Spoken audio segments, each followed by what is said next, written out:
शंकराला बेलाची पाने वाहताना हा महत्त्वपूर्ण मंत्र म्हणा. ओम नमः शिवाय. श्रावण महिन्यात शंकराच्या पिंडीवर बेल वाहत असाल तर त्यापूर्वी हा व्हिडिओ नक्की ऐका. शिवपूजनात बेलाच्या पानाचे महत्त्व आणि अनोखी परंपरा.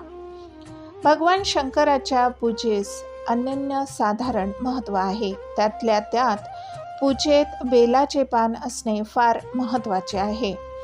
धर्मग्रंथात असे म्हटले आहे की तुमच्याकडे पूजेसाठी कोणतीही सामग्री नसली तरी तुम्ही फक्त महादेवांना बेलाचे पान वाहिले तरी ते प्रसन्न होतात. महादेवाच्या पूजेमध्ये बेलाचे पान इतके महत्त्वाचे का आहे ते जाणून घेऊया आजच्या या व्हिडिओमध्ये, तेव्हा व्हिडिओ पूर्ण नक्की ऐका. कथा अशी आहे की समुद्रमंथनाच्या वेळी